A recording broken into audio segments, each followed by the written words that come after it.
Salut tout le monde, j'espère que vous allez bien. Moi ça va, comme un jeudi soir, avec l'hiver et froid. Et hier franchement, il m'arrive quelque chose vraiment. C'est ce jour-là, en fait, vraiment, j'ai validé le proverbe, il n'y a rien d'un hasard dans la vie. Tout est mathématique, tout est calculé et tout sert à des leçons pour nous les humains, les uns et les autres. Pourquoi je dis ça? Parce qu'hier, en fait, j'étais vers 17h30, presque 18h, ouais, je pense. Je suis parti en ville, j'ai pris le transport en commun et je suis parti, je me suis rendu dans une imprimerie pour faire des photocopies, pour des CV, etc. Du coup, j'y vais, j'ai fait mes photocopies. En sortant, je commence après à marcher pour le retour, pour prendre le tramway. Et le tram est un peu loin, on va dire à 15 minutes de marche. Du coup, je commence à marcher parce qu'il fait grave froid. Et après, j'ai voulu me plaindre. Mais tout de suite, j'ai tilté. J'ai dit, il y a des gens qui rêvent d'avoir des jambes pour marcher. Ils rêvent de marcher, ils font ils se tapent peut-être des pays entières juste en marche. Juste pour avoir cette sensation de bienfait d'avoir ses jambes et marcher à aller où il veut, quand il veut, comme il veut. Donc voilà, j'ai tracé ma route. Et sur le chemin, en fait, j'ai croisé une dame. Une dame comme ça, je dis pas quelle origine, hein. Bref, mais je vous le jure, dans ses yeux, on dirait c'était pas des yeux qu'elle avait. Vraiment, limite, elle allait me percer avec ses yeux. Elle avait un regard perçant. Elle me regardait avec des. Limite, ses yeux, c'était des aiguilles, comme ça. Elle allait me percer. Elle me croise comme ça, elle me regarde méchamment, et après, elle y va. Du coup, moi, je m'entends comme ça, je me dis, qu'est-ce qu'elle veut, c'est de la première regard sur travers. Vraiment, misogynie gratuite. Du coup, j'y vais. Et après, sur le chemin, je commence vraiment à me. Au fond de moi, ça m'a fait quelque chose. Je commence vraiment à me bouillir comme ça. J'ai dit, mais cette conne, qu'est-ce qu'elle veut? Pourquoi elle me regarde comme ça? Limite, j'allais me battre. Du coup, je suis parti. Après, en fait, je suis arrivé à l'arrêt du tram. Comme ça. Je vous jure, hein, à peine je suis arrivé. En fait, à peine je suis arrivé devant cet arrêt-là. En fait, à ce moment-là, je perçois deux gars. Deux mecs. En fait, pareil, ils traversent la voie. En fait, il y en avait un d'entre eux qui était aveugle. Il ne voyait pas. Donc le deuxième là qui le fait traverser, il l'aidait pour aller pour prendre le tram. Du coup, quand il traverse, l'autre il part, il les laisse être, il dit c'est bon, il est parti chez lui, je sais pas. En tout cas, c'était pas son ami. Je pense juste une personne qui l'a aidé comme ça, l'homme d'or. Et lui, à peu près, il passe. Après, en fait, ils ont mis pile poids presque. Maintenant, le tram, il venait comme ça. Donc le tram, il arrive. Et après, moi, je voyais le monsieur là, aveugle. Il commence à trébucher pour trouver la porte d'entrée dans le tram. Donc je vais y galérer. Comment je fais quoi? Je me suis précipité vers lui. Je lui dis, monsieur, vous voulez un coup de main? Il m'a dit, oui, je veux bien. Du coup, je le prends par le bras. On rentre dans le tram. Je le fais s'asseoir et tout ça. Ensuite, je commence à discuter avec lui. Enfin, voilà, se poser des questions, ça va, vous allez bien, etc. Je veux dire, je commence à sympathiser avec lui. Et le gars, quand je parle avec lui, je vous jure, c'était une cyclopédie dans sa tête. Vraiment une cyclopédie. Le gars, c'était une librairie. Il avait beaucoup de connaissances. Vraiment, c'était un prof de. Il m'a dit c'était un prof d'histoire géo. On parle, on parle, on parle. Bah, en fait, il connaît tout. Politiquement, franchement, c'est géographiquement tout, les cultures, etc. Vraiment, il était trop, trop riche dans sa tête. Et à un moment donné, je voulais poser la question. Euh, je lui dis, monsieur, ça ne me dérange pas, je pose une question.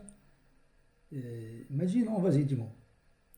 Je lui dis, est-ce que vous êtes né comme ça aveugle, vous ne voyez pas, de naissance, ou bien vous avez eu quelque chose, un accident, une maladie. Il m'a dit, écoute, il m'a dit, moi j'étais comme toi.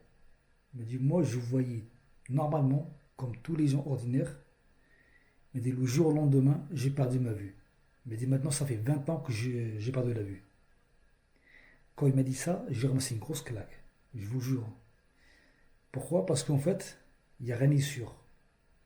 Tu peux trouver des gens arrogants, ils font je ne sais pas quoi, mais ils ne savent pas que ça peut être le jour au lendemain, ça peut tout basculer. Tu peux perdre ta vue, tes jambes, tes bras. La santé, franchement, c'est vraiment, vraiment, vraiment trop, trop cher. Bref, quand il m'a dit ça, je lui ai dit d'accord. Enfin, je voulais pas trop dans les détails et tout. Et après, je lui ai dit, mais vous allez où en fait? En ce moment-là, vous allez, genre, vous allez où exactement? Vous voulez que je vous pose quelque part? Et je vous jure, c'est vrai. Quand je le pose, avant que je vais dire, avant de le croiser ce gars-là, en fait, moi, j'allais me rendre dans un endroit précis. Le même endroit comme lui. En fait, lui, il allait du même endroit, là où moi j'allais. Je vous jure, c'est vrai. Tu peux me dire, c'est un hasard. Franchement, je sais pas, mais pour moi, c'est rien d'hasard. Du coup, il m'a dit ça. Et ouais, je lui dis, vous allez où? Il m'a dit, ouais, je vais à tel endroit. Quand il m'a dit ça, franchement, pareil, ça m'a encore rajouté encore plus une gifle. Je lui dis, mais comment? Le gars, il sort chez lui, il est livré à lui-même. Et tu as des gens qui, et des fois, ils croisent des gens, enfin, ben, des fois, ils croisent des gens pour qu'ils le ramènent le même endroit où les gens vont. Ça peut être, ça paraît, on va dire, anodin, mais pour moi, il n'y a pas d'hasard. Je vous dis ça pourquoi? En fait, ça veut dire, voilà, tout est schématisé. Si tu as envie de faire quelque chose, eh ben, Dieu il t'aide, comme cet aveugle-là. Et ce mec-là, quand je parle avec lui, je vous jure, hein, le mec, il avait une énergie de fou. Que de la gratitude. Vraiment que de la gratitude. Comme je disais, il allait carrément, avec son énergie, son aura, il allait illuminer tout le tramway. Il avait une sorte d'énergie positive, que de la gratitude. Vraiment que de la gratitude. Il remerciait carrément Dieu, il me dit franchement merci à Dieu, je suis satisfait de ce qu'il m'a fait. Le mec était marié. Et, et là, je me suis dit, écoute, avec ça, ce que tu as vécu là, tu as retenu quatre leçons. La première, c'est de ne jamais se plaindre. Tu as ta vue, etc. Tu as une bonne santé, ferme-la. La deuxième chose, c'est avec la dame. Quand on regarde des persans, tout ça, mais elle me perçait avec ses yeux. Et moi, j'ai voulu faire pareil. Je voulais la mater de travers, etc. Donc tu pourras perdre tes yeux par rapport à ce que tu fais aux autres. Comme ce monsieur-là. La troisième chose, c'est que il ne faut pas avoir peur. Dans la vie, il faut faire vraiment les causes et laisser faire. Dieu, c'est lui qui va te gérer. Comme cet aveugle-là. Il est sorti de chez lui pour aller dans cet endroit précis, là où moi j'allais. Ah oui, c'est un truc de fou. Il n'y a pas d'hasard pour moi. Alors, il a tout croisé comme le gars l'a fait traverser. Et après, il le laisse, il part. Après, il trouve un autre.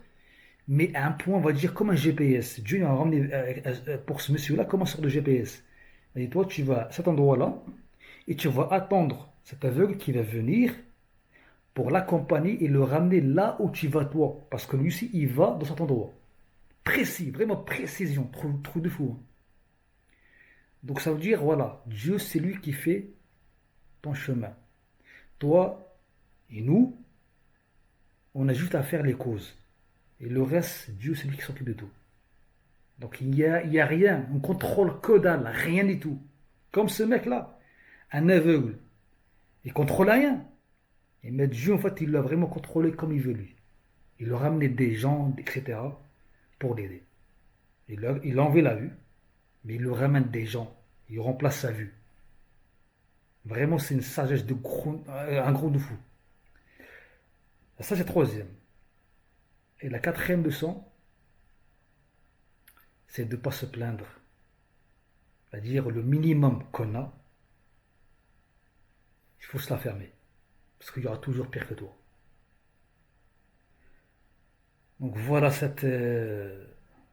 que j'ai retenu hier comme leçon. Parce que franchement, Dieu, tous les jours, il nous envoie des messages. Tous les jours.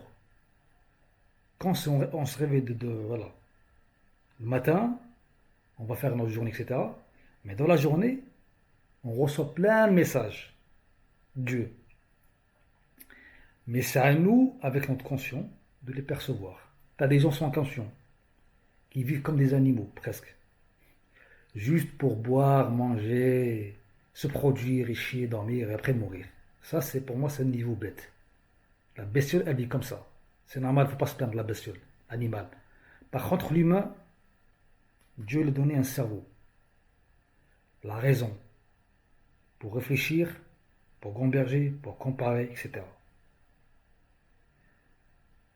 Donc voilà cette leçon de sagesse. Il faut toujours penser au pire que soi. Il y aura toujours pire que soi. Et il faudra toujours remercier le minimum qu'on a. Sur ce, je vous souhaite une bonne soirée.